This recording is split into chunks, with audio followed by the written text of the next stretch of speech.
It's an honor for me to come here.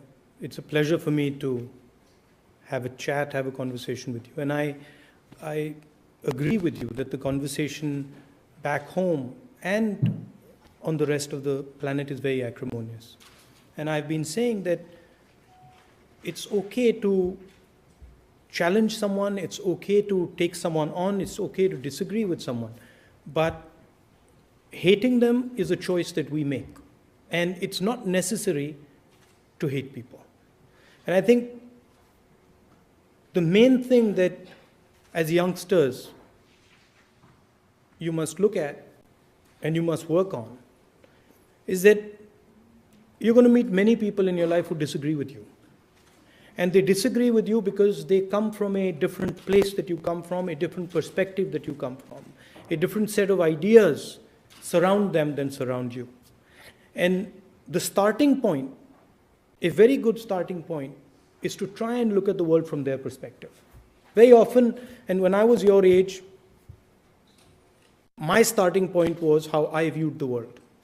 And as far as I was concerned, I understood the world and everybody else didn't quite get it like we did.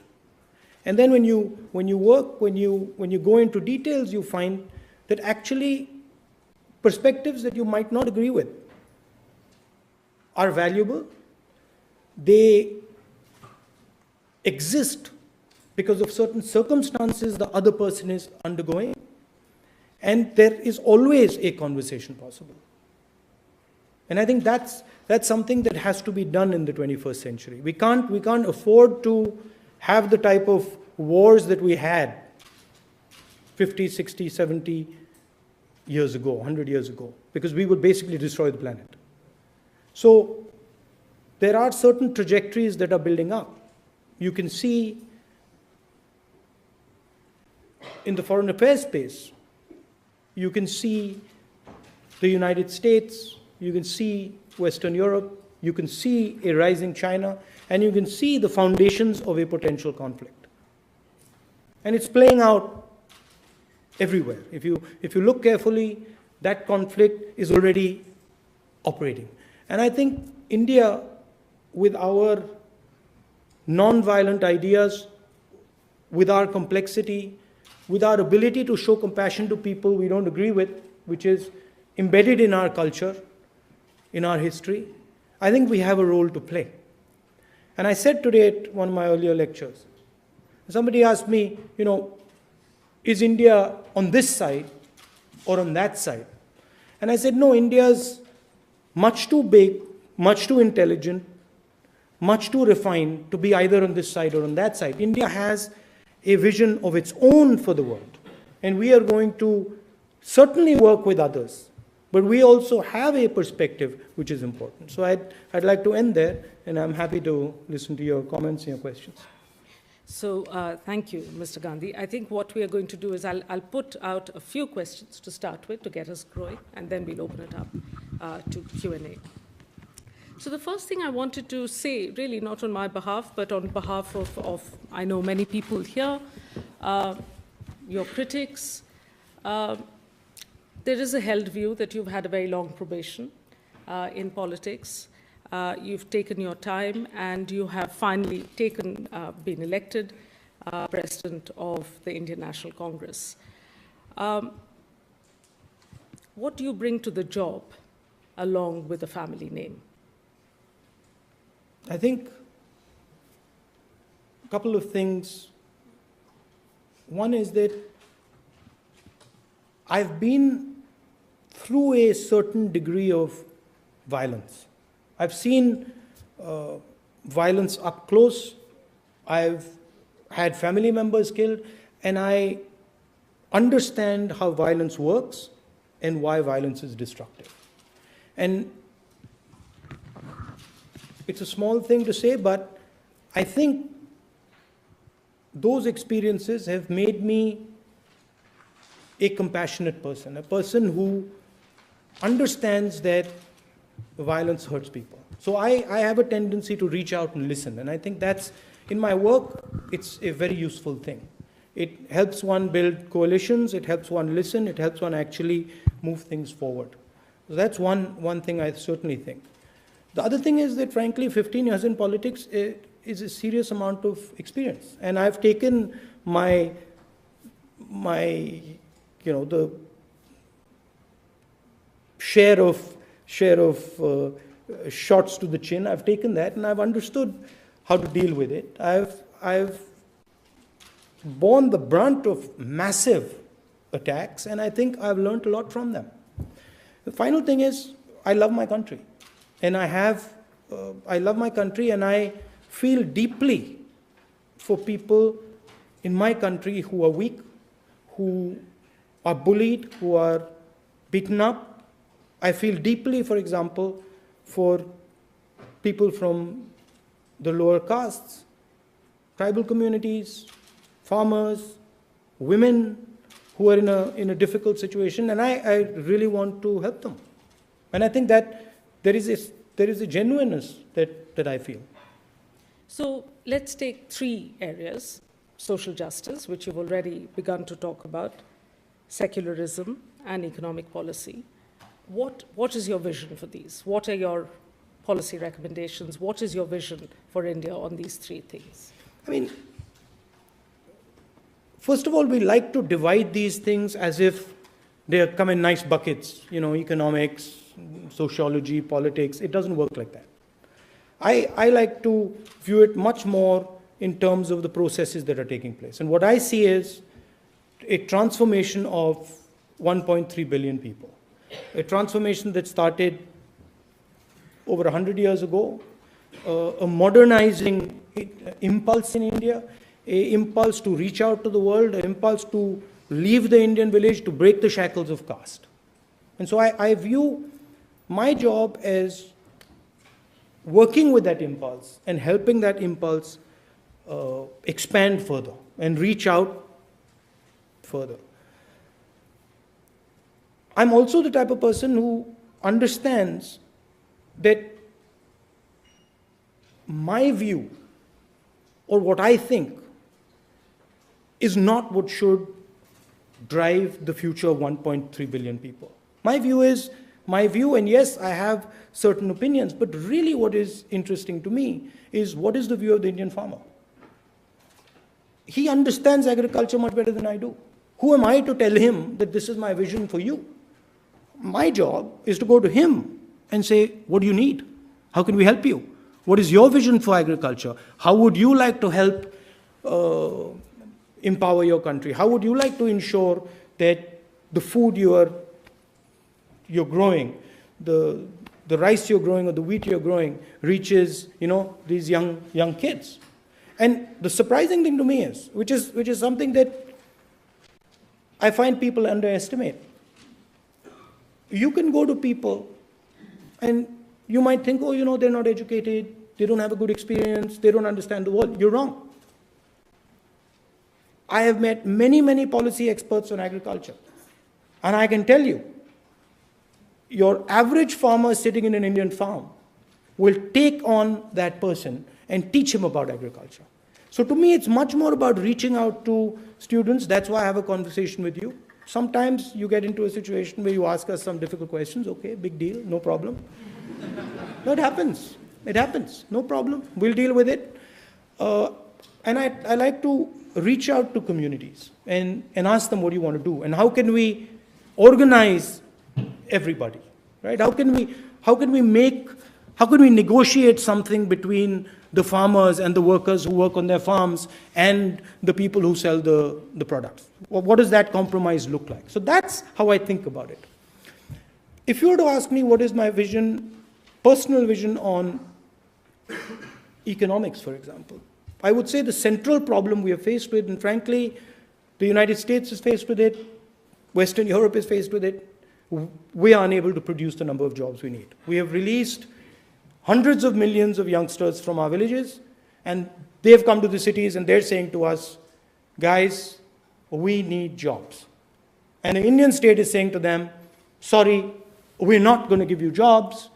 We actually can't give you jobs, so we're going to have a conversation about irrelevant stuff. We're going to have a conversation about, how we can divide the nation, or we're going to have a conversation about what this cricketer looks like, or we're going to have a conversation about what this actress says. The thing to understand is, youngsters, there's a crisis in India.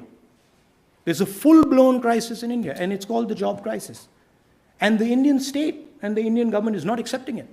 It is simply saying it doesn't exist. And I'll give you a little bit of an idea. 50,000 jobs every 24 hours in China.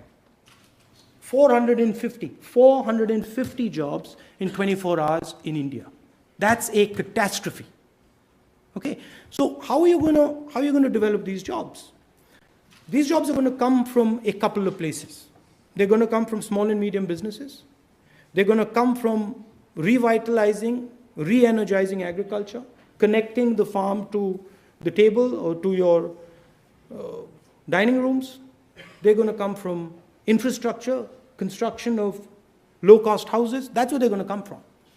But you have to organize people to say, okay, the first thing you got to do is you got to explain to people there's a problem.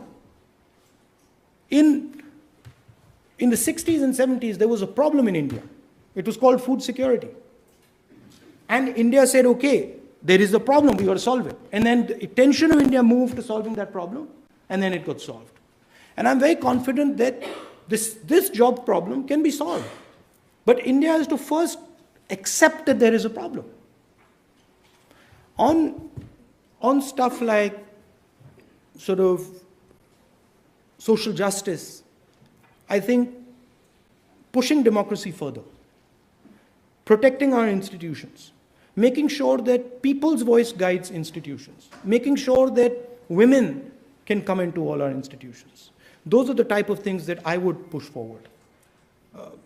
But again, I'm much more interested, frankly, in what the stakeholders of India are interested in. And I see myself, you use the word enabler, service provider. I view government as enablers. India has a tremendous amount of energy. Our job is to put that energy together and make it productive. Sorry, that was long. No, that's fine. On agriculture, I mean, the UPA government commissioned and got the MS Swaminathan report, right, in January 2007. Would you implement it? I mean, that was listening to the farmers. It's there on the table. It's available. The farmers want it. There are a couple things about the agricultural sector. One, pretty much anybody will tell you that your average Indian farmer simply doesn't make enough money to survive. Yeah. So there is a economic problem in the Indian farm. And that problem requires two or three things. It requires support. So it requires, in the crudest terms, it requires MSP. It requires a minimum support price. It requires a sensitive touch when there's a flood or when it rains too little or when there's a hailstorm. The government reaches out and says, listen, we're going to protect you. It requires sometimes farm loan waiver. When you have drought after drought, your farmers are in debt, you might need to help them out. So there is a support element that is very important. And then there is also a productivity element that is important. How do we change habits? How do we inject technology into the farm? And yes, a lot of these things are in the report. And I think it would be our endeavor to support the farmer as much as possible. See, at the end of it, it's a very simple thing. If you go to the Indian farmer today and say, listen, do you feel supported by the Indian government? The answer is no. Hindi में नियत की बात होती है. अगर नियत साफ होती है वो समझ जाता है. Sorry, do Hindi. अगर नियत साफ होती है तो समझ जाता है. If the intention is right, if the feeling is right, the person understands. So a lot of politics is about that. Do you actually believe that Indian agriculture is something that supports India, builds India, projects Indian power? Or do you believe that Indian agriculture is a drain? The current government believes that Indian agriculture can be replaced. When you speak to them, their conversation is, well, you know what, if our farmer can't grow the wheat, We can buy the wheat from elsewhere. But that's not the only role of the Indian farmer. The Indian farmer is integrated in our society. He does much more than just grow wheat. He is a deep element of our society, and it's our duty to help him and protect him. Thank you. You didn't talk about secularism, but I'm sure it'll come up in questions later. I can if you want. Let's do it. You're the boss. What would you like me to say about that? Well, your vision on that issue, and it is important. Again, there are two big transitions of massive scale taking place on this planet. There's the movement of Chinese people from their villages into their urban areas, and the transformation of the Chinese system, and then there's the transformation of the Indian system. And it's been done in two completely different ways. So they've organized it, they've got a central control, they have the Communist Party, we have a less organized, more chaotic, more organic structure. But the important thing to understand from the Indian perspective is that whatever we've achieved so far has been achieved on the back of all of India's people. It hasn't been done by a few people. The whole of India is sacrificed to get us where we have arrived. And so to me, it goes without saying that if the whole of India is sacrificed to bring us where we are, the whole of India has to benefit from what we have become. And you cannot now say that, sorry, we are not going to give benefits from this great transformation to tribals.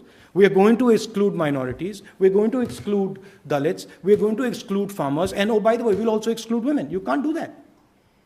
So, India is 1.3 billion different perspectives.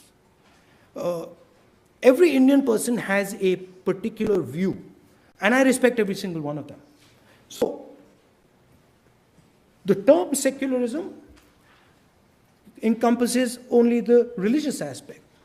I say that there shouldn't be a single Indian person, regardless of religion, caste, community, state, gender, anything, anything, who should not feel that my voice is not heard in this country, and who should not feel that, you know what, we've come so far. And everybody agrees. President Obama says that, you know, the real challenge to the United States is coming from India and China. So we have been successful. So I don't feel anybody in India should say, I am not getting a part of what I have built. Okay, thank you. That gives us some clarity of your personal vision, where you stand on these issues. Let's talk about the Congress Party. Right? So if we were to do a SWOT analysis, yeah? Strength, weaknesses, opportunities, threats, to translate this vision on the ground, communicate it, deal with the opposition as it stands, which is a very well-oiled, hard-working machinery in India. How does the Congress, what is your assessment as president of your political party on these four? Would you say, are you talking in the short term, or are you talking on a grander, longer term perspective? Well, I know most of this audience is thinking about the next 8 months in particular. Next election is going to be pretty straightforward. Next election is going to be a BJP on one side and the entire opposition on the other side. That is what the next election is going to be. And the reason for that is that almost everybody in the opposition, and also members of the BJP alliance, feel that the encroachment that is taking place on Indian institutions, the systematic attack that is taking place on Indian institutions. You saw four justices of the Supreme Court come out and say we're not allowed to do our work. You saw recently a journalist who was sacked because he did a program about farmers in Chhattisgarh. So there is a feeling in the opposition that for the first time, a organization is challenging the very conception of India. And this has not happened in the last 70 years before. And so there is this mood that we need to defend the Indian institutions. We need to defend the idea of one man, one vote. We need to defend the sort of inclusive idea of India. And so you're going to have a clear-cut election where pretty much everybody is going to be on this side and the RSS, BJP is going to be on the other side. And once that math starts to come into play, and you can look at the UP and Bihar alliances as the sort of central focus areas, it becomes very difficult for the BJP to win an election. Now, if you want me to tell you about the Congress, I can. Organization. Yeah. The Congress is an idea that is actually very old. It is not a new idea in India. Similar to the RSS, which is also a very old idea in India. And these ideas, if you read Indian philosophy, if you read our history, these ideas have been in combat for thousands of years. There are different visions on how to organize society. The RSS vision of how to organize a society is a top-to-bottom hierarchy where knowledge is centralized. And the Congress vision of organizing India is a decentralized structure where knowledge is available with everybody and you try to reduce the hierarchy. That's the basic fight. So the Congress has this idea embedded very deep inside it. When you talk to Congress workers, when you talk to Congress leaders, and you scratch the surface, you find this idea. You find non-violence inside them. They struggle in the environment. They struggle to bring it out because the environment is aggressive. There's a lot of pushback. But that idea is deep inside Congress workers, Congress leaders. So that's a huge strength. Weakness is that the Congress is not able to express that idea effectively to people. So when people outside the Congress look at the Congress, they struggle to see that idea clearly. See, when you look at the BJP, or even I look at the BJP and the RSS, it's very clear what they're saying. There's no confusion. And that's because the RSS has spent a certain amount of time working on that idea. Gandhiji used to do that for us. The big leaders of the freedom struggle used to do that for us. And that's where the Congress party has not sort of kept pace. But the good news is that the idea is in the Congress. And the idea is in many, many, many, many Indians. See, and the idea manifests. So, for example, when you see a strong person beating up a small person, a weak person, a woman on the street, something comes out inside you. You feel this sense of protection. You feel, I want to do something about this. That's the Congress. That is the idea of the Congress. And you will feel it in you. So the weakness of the organization is that it is not able to reach out to you and say, actually, that idea that you're feeling, that's us. And the second thing is that the Congress has, over time,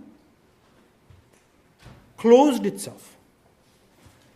And the Congress needs to start opening itself. It needs to start saying, okay, you guys need to come in. You guys need to help us run this system. You guys need to work with us. So the Congress needs to expand out, and the Congress needs to be precise about what it actually stands for. So that's strengths, weaknesses. Great. And opportunities. Opportunity to me is bringing in millions and millions of Indian youngsters who deeply buy the Congress idea and delivering them an organization that really can work with them, can empower them to transform India. Threat in the Congress? Arrogance. How are you going to bring these millions of young? Are you going to have membership drives? Is 8 months enough, or is this a longer-term Is this something that has to be done patiently and There's quietly? you see, these are transitions. And there is a past, there are senior leaders with experience, with understanding, and then there are a lot of youngsters who are developing. You can't break the past because there's a lot of value in some of the senior people. So you have to, in a sense, the present has to be a merger of the future and the past. And that's really why the Congress ran into trouble in 2014, because we found that there was a internal fight taking place between the older generation and the younger generation. And a lot of the work that we've done now is to try and bring them together successfully. So you can see, for example, in Rajasthan, a Sachin pilot working with Mr. Ashok Gehlot, or you can see in Madhya Pradesh or in Maharashtra, you can see this taking shape. But see, I don't view the Congress as purely an organization. To me, the Congress it's yours. Gandhiji used to use the word trusteeship. I like that word. This is your organization. And the tragedy is that you can't easily come into this organization. And I spend a lot of my time, and I get a lot of beating for it, pain for it, in trying to bridge this gap. But realize that this is your instrument. It is the most powerful instrument. Today I went to the Houses of Parliament. And, in one of the speeches, the gentleman said, it hit me. I hadn't really thought of it like that. The gentleman said, this is the room in the British Parliament from where India used to be run. I frankly was speechless. I'd never conceptualized that my country could be run from a room in another country. How can that be? But that's the reality. And the organization and the idea that fought the superpower and beat them and allowed me today to go to that room and say, actually, it's quite interesting that there are 10, 12 Indian MPs who are helping run Britain from the very same room. I mean,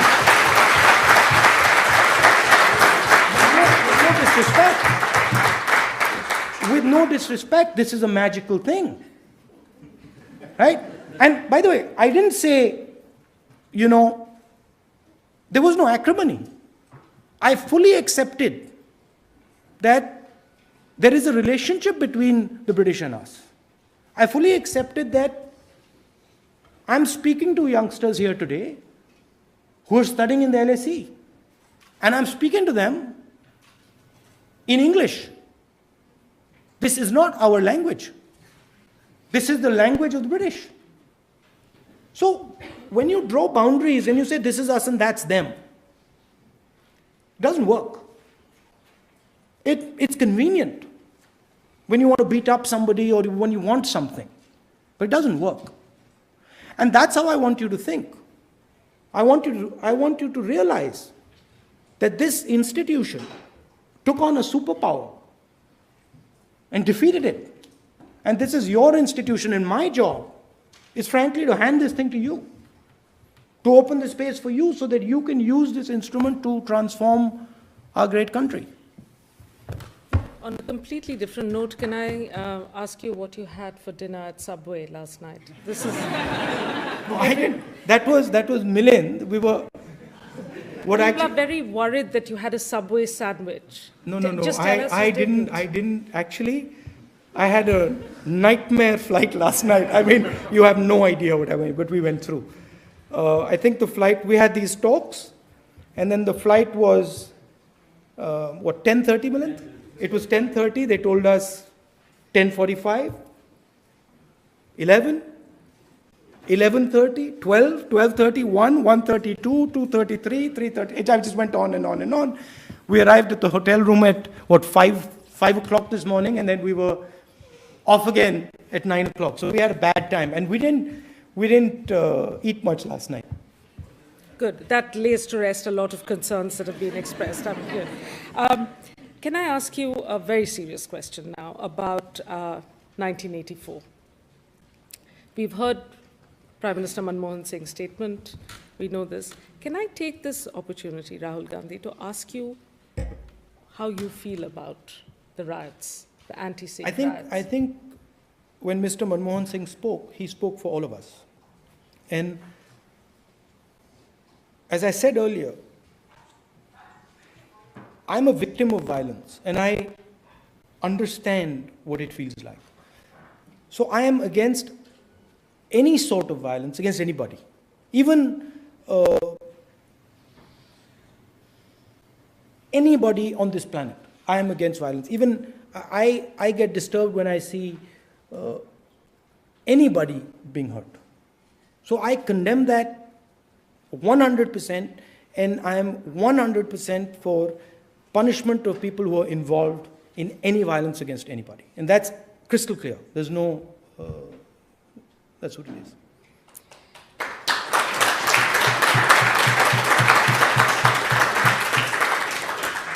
Okay, I saw,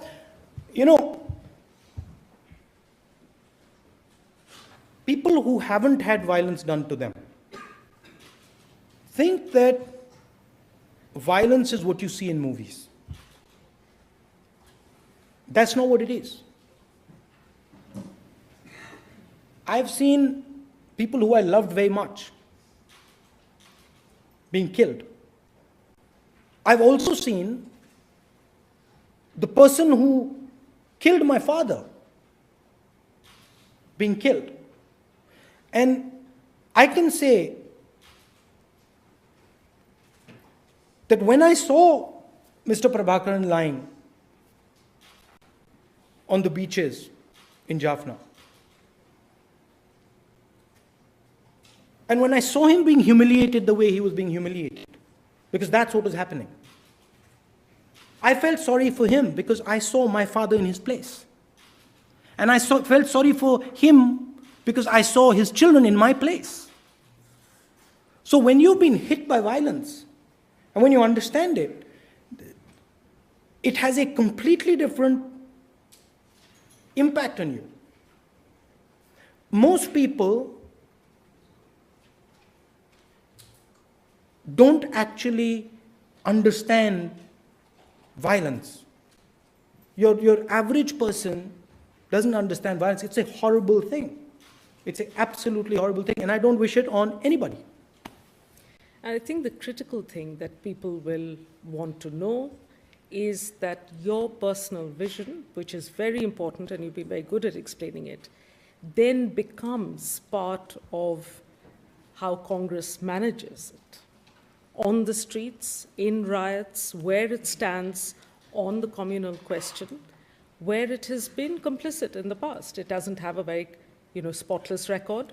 And that's what, basically, if I'm reading you correct, you're saying under your trusteeship, your stewardship of the Congress, you cannot be president of a political party that will be party to that kind of violence? I mean, no question. Absolutely not. I mean,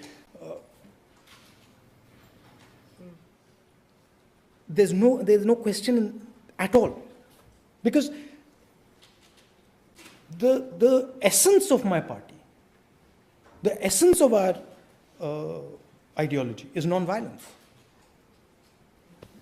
Final question for me. 2019, because I know, again, it's on everyone's minds. Have you thought through a criteria of how a candidate for the Prime Minister's job will be chosen in this coalition that you described earlier? If the Congress doesn't win a majority, and if it does, are there criteria? Have you given it some thought? What we're defending is the onslaught on the Indian Constitution. What we see as an onslaught on the Indian Constitution and Indian institutions. And me and the entire opposition sees it as defending the nature of the Indian state. So we have agreed that our first priority is to defeat the BJP and stop this encroachment on the institutional space of India. Stop the poison that is being spread. Stop the division that is taking place. Once the election is over, all those conversations can be had. But we are not going to have those conversations until we have done the first stage, which is to remove the BJP from power. That is the nature of the conversation. Okay. And you're going to agree to a common minimum program? We are actually constructing a manifesto within the Congress at the state level and at the national level, where we are looking into a lot of the ideas we discussed, meeting many people, talking to stakeholders, farmers, others. We're also talking to the allies on what that framework would look like. So potentially we would have a structure that we go to the Indian people with, a common minimum structure. And the other thing is that there are some parties that are not now aligned with the BJP. They were earlier aligned with the BJP, and they're not now aligned with the BJP. And that's another thing I want to make clear. I see this as an ideological battle. So we're not going to make alliances with anybody who is ideologically not on our platform. We will work with people who are ideologically on our platform, but we will not work with somebody who's not ideologically on our platform. Okay. So, okay, now thank you very much for that. And I'll take questions from the floor. It will be only students who can ask questions. Stewards will come to you with a microphone, so please introduce yourself and your university. Please keep your questions brief, and let's conduct this in a civilized fashion. So let's start with the lady at the back in glasses, third row from the back. Please, thank you.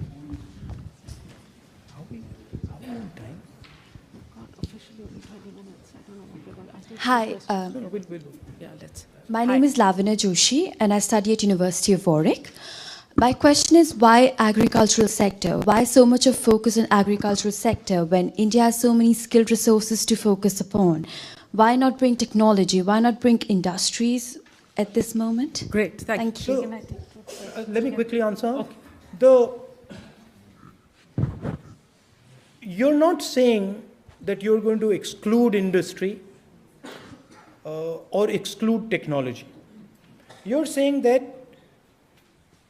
one has to take into consideration the entire Indian structure and move the system forward. So it's not an either or. You can do all three things. That's the first point. Second point is, when you actually look at it in depth, you can't make these type of segregations. Agriculture is deeply linked to many other things in the country. And weak agriculture has an impact on things way beyond the farm. It has an impact on the price of the food you eat. It has an impact on the diseases you get. So the vision that, we can separate these things and say, okay, this is technology, this is industry, this is agriculture, that's not precise. Second thing is, small example, the fastest growth in India, and some economists came to me shocked. The fastest growth in India came in the rural areas. In the UPA period, when you're growing at 9%, the growth was in the rural areas. And the growth was in the rural areas because Manrega, which is the guaranteed employment scheme, and the farmer loan waiver fired off the economy in the rural areas. And when the economy in the rural areas fired off, whole sets of people started selling stuff to them and started to make money. So it fired off the entire economy. So you have to view it in a connected way. It's like me telling you, why do you do liberal arts? What's the point of studying philosophy? What's the point of studying biology? The whole thing comes together When you add all the things together, the value is much more. And that's why we focus on all areas. We focus especially on agriculture because it is struggling and it's weak.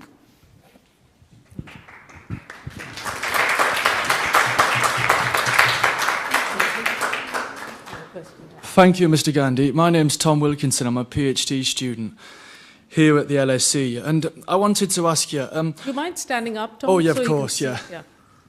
Can I walk around a bit? Yeah, sure, of course. Hello there. Do we have a hand mic? A spare microphone? So, yeah, my question is, as somebody who is from a great political family and now finds himself in the position that you find yourself, leading the Indian National Congress, how do you understand dynastic politics in India? How do you make sense of dynastic politics in India? And could you answer specifically with regards to your rise to the top? And my second question is... No, you're not allowed a second question. Okay, no second question. Okay, that's fine. Thank you. I come from a particular family, and that certainly helps people identify you and helps you enter the political system. But then I'm an elected person. I have fought 3 elections, democratically elected. So the term dynasty is not precise because I'm actually elected. Thank you.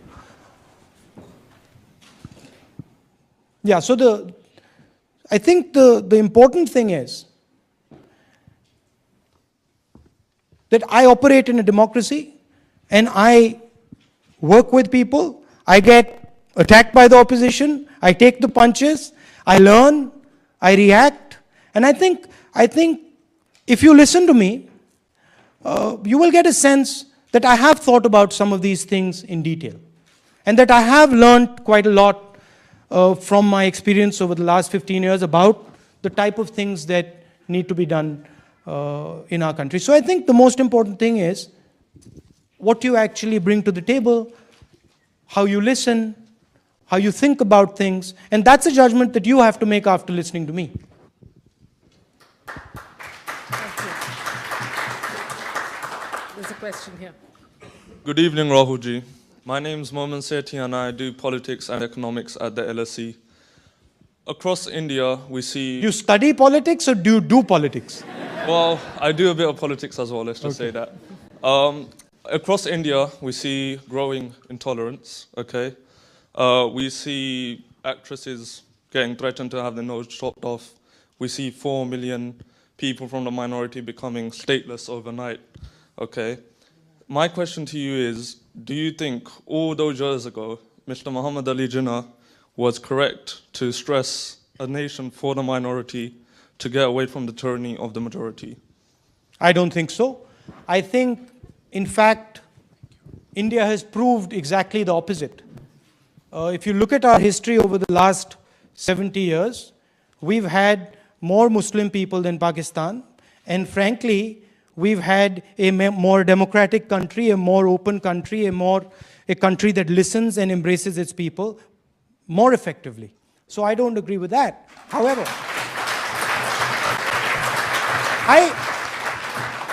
I also say that I can understand why Pakistan is struggling. And I can understand some of the issues that they're dealing with.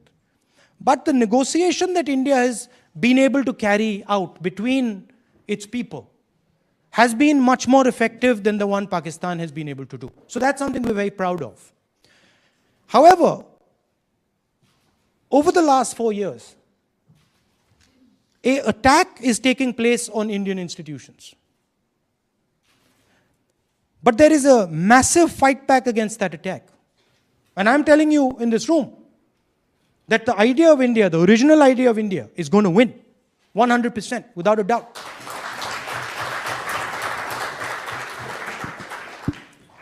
Mr. Gandhi?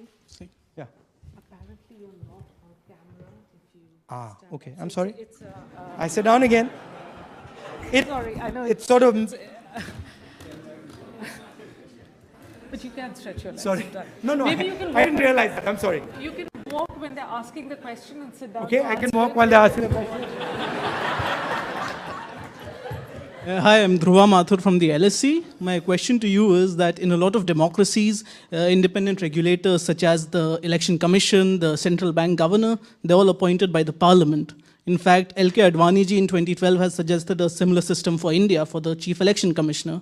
What is your party's stand on this? And would you consider having it as part of your 2019 agenda? Thank you.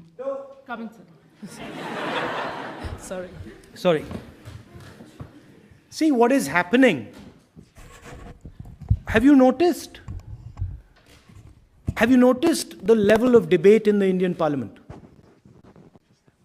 Are you proud of it? You can answer, don't feel shy. No. How many of you in this room are proud of the debate in the Indian Parliament? You see? Now, why is the debate in the Indian Parliament of such low quality? Why do you think you have hundreds of experienced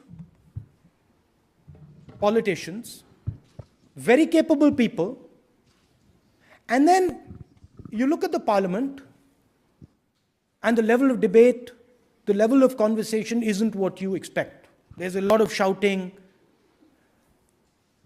And then notice another thing. If you looked at the same Parliament in the 50s, and you read the quality of the debate in the 50s and the 60s, you look and you say, my God, what's going on? What has happened?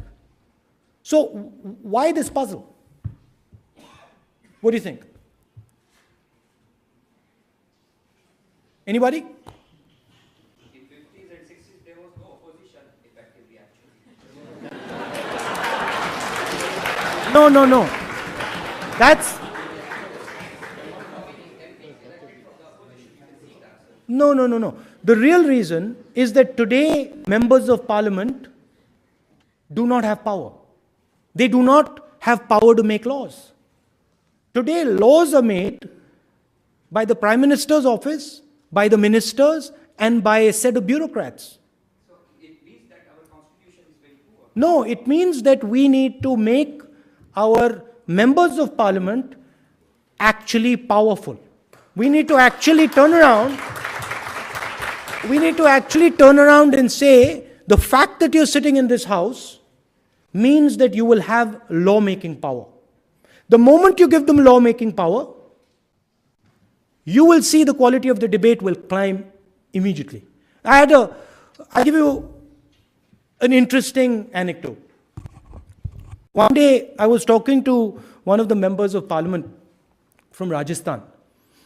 And he said, I made a huge mistake. So I said, why? What happened? He said, many years ago,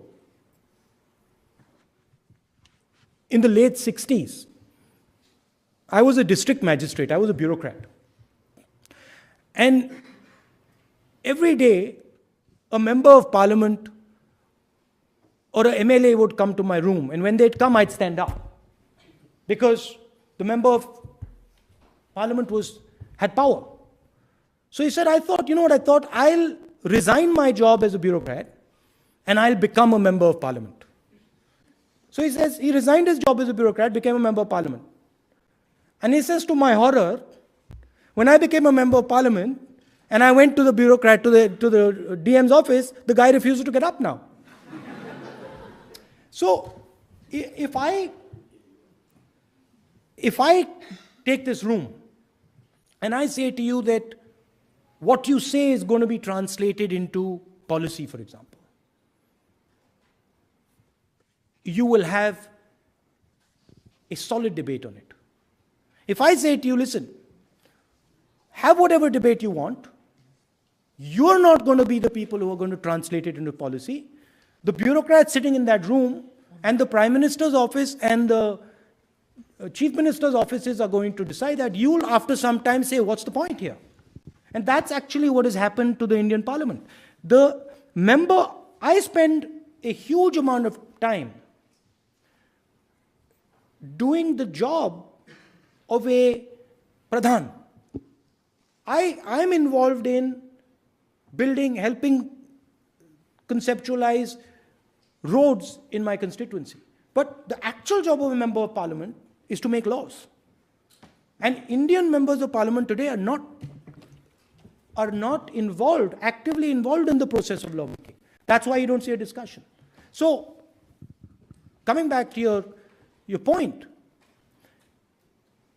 you can do what you said, but it means nothing unless you empower the MPs and the MLAs sitting inside the Houses of Parliament and the Houses of Legislative Assembly. So that's really the challenge. Okay. Your team says, Milind says 5 minutes.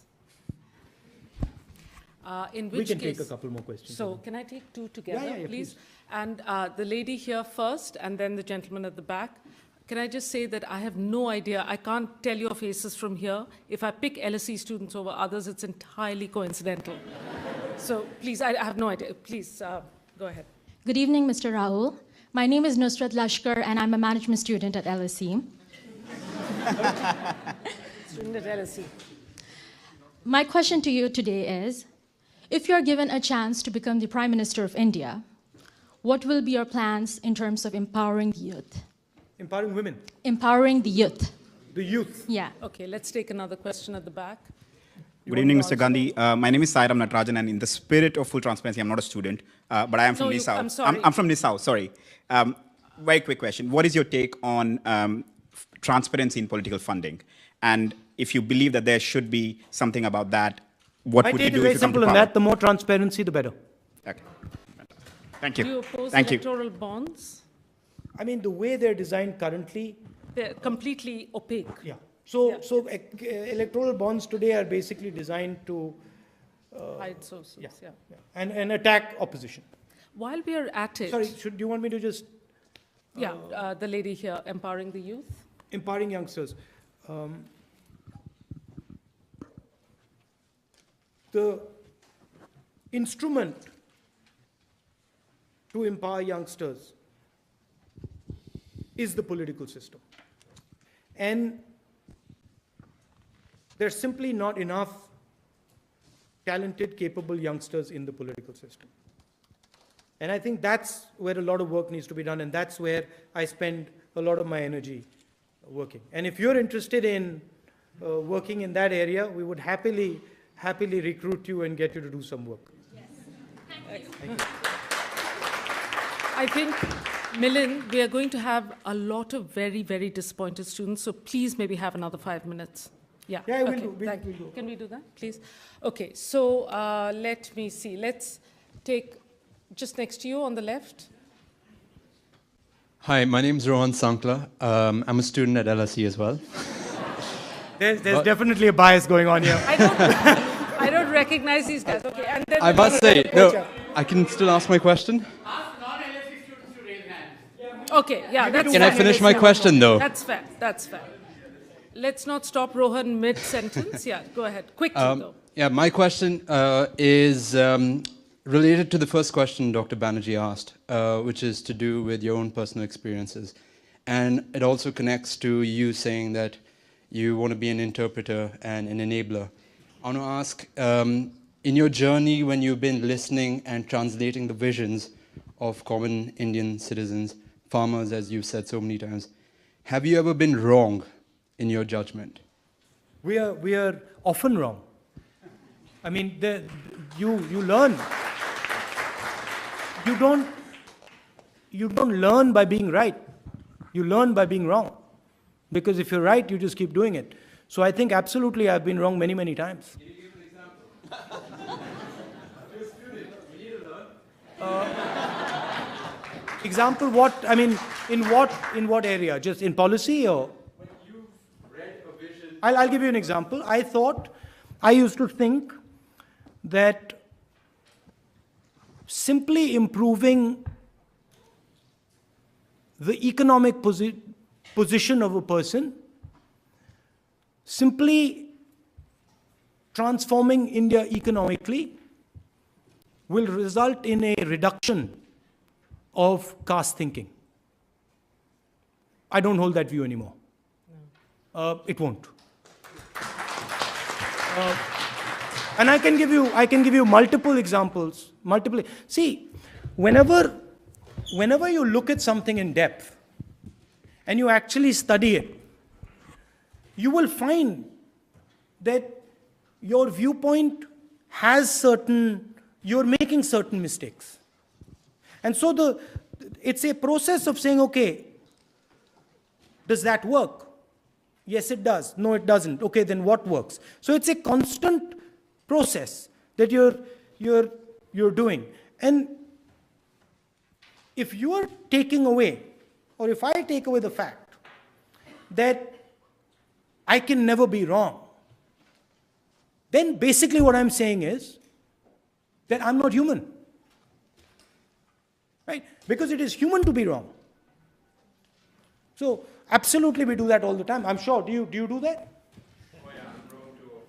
Yeah. Okay, let's take two final questions. We'll take... I'll tell you another thing. No, sorry. That's fine. I'll tell you another very strong example.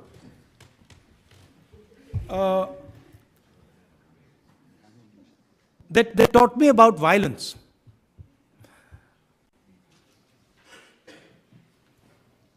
One gentleman came to see me,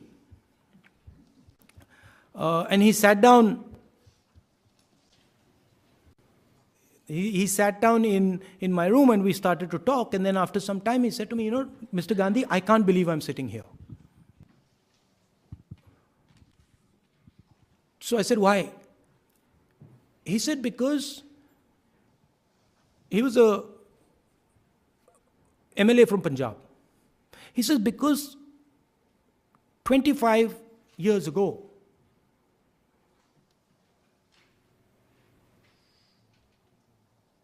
I would have killed you. But today I'm sitting here talking to you. He was in Punjab, he was involved in militancy. And I realized that day that the power of a conversation. Most times you hate somebody. And most times somebody hates you, they're misunderstanding you. And if you go deep enough, you'll find that. People are genuinely nice. That's what I believe. I don't believe people are evil. Right?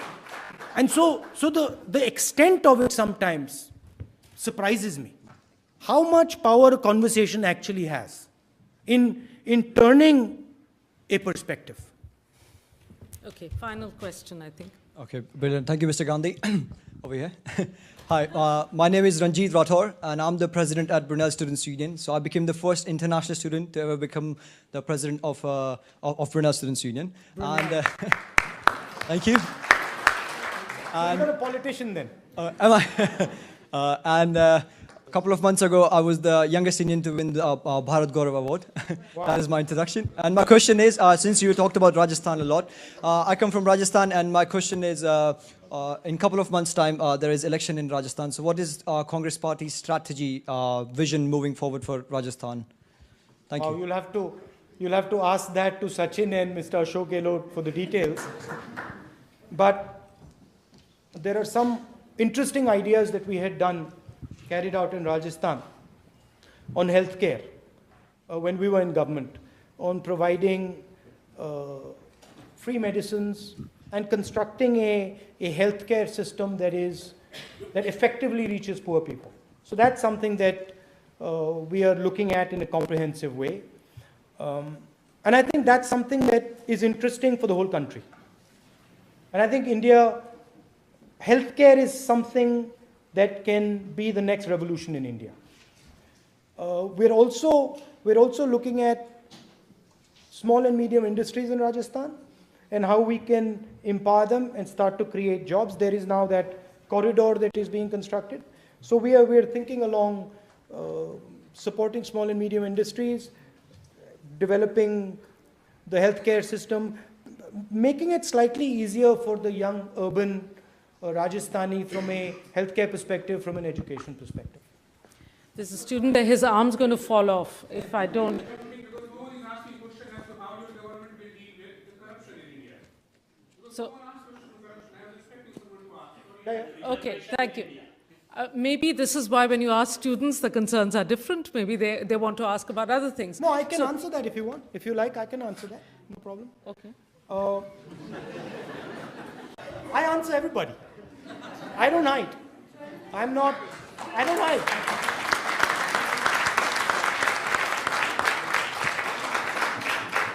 I'm not scared. No, tomorrow, you get a chance tomorrow, not the today. single biggest instrument against corruption is the right to information. The right to information is like a arrow that goes right into the heart of the Indian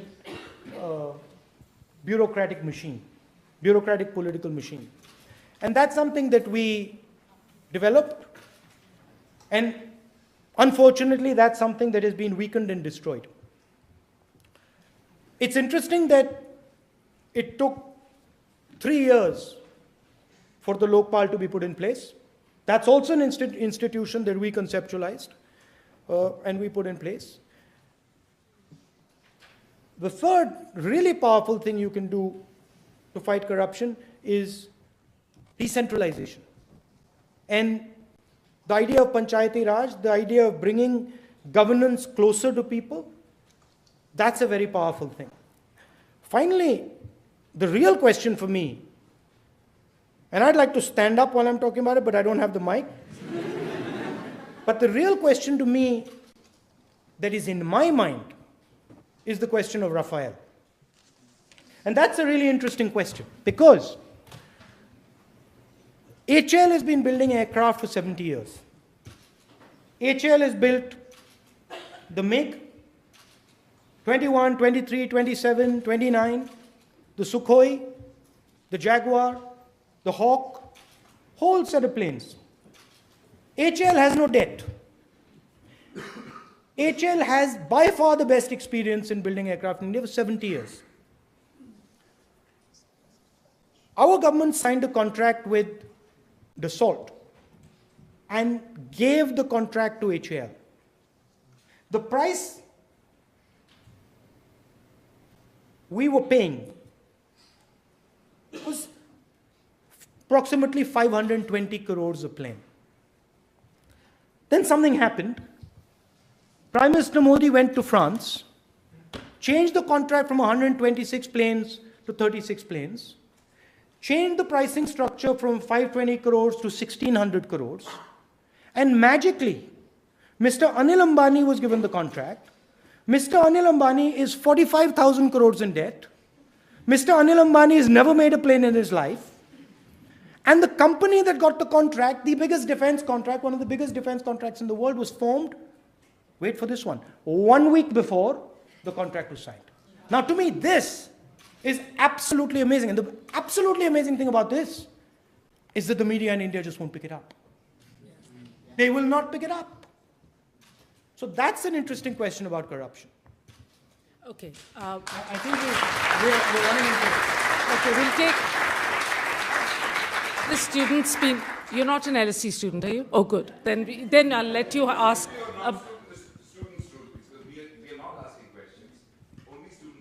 He is only. You're a student? Yes, I'm a student. Where are you a student? King's. Okay. Go ahead. Good evening, Mr. Gandhi. I'm Shaurya Vik. In London or in Cambridge? London. Yeah, they're across the road.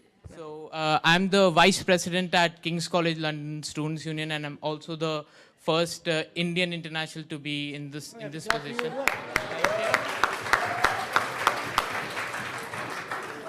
So my question to you was, we know that Congress doesn't agree to a lot of policies and initiatives of BJP, but are there any initiatives, policies or ideologies to which the Congress agrees to that belong to the BJP? I sent a message to the Prime Minister saying that the day he wants to sign the Women's Reservation Bill into law, every single Congress member of Parliament will support it without condition.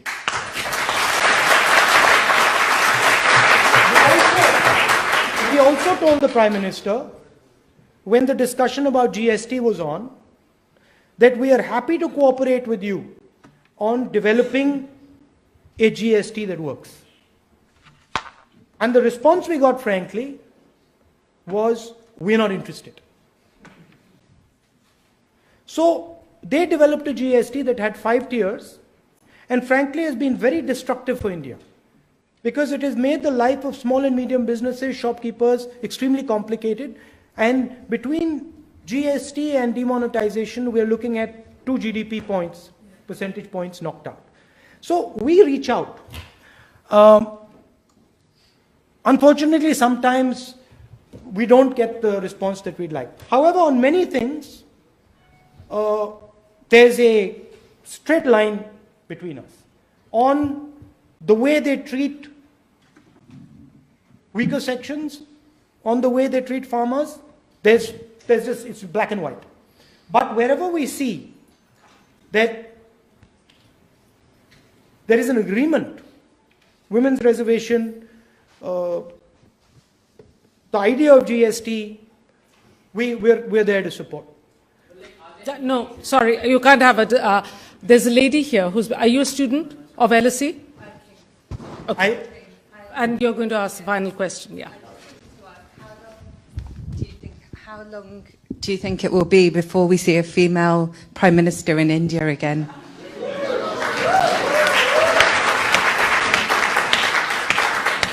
I'm not a soothsayer, but I think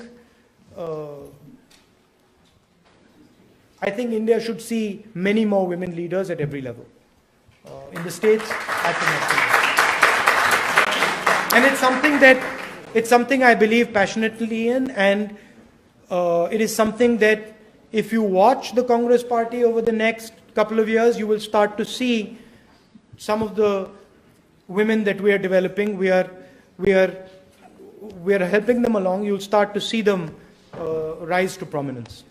I unfortunately have to go, but it's been a pleasure and it's been an honor.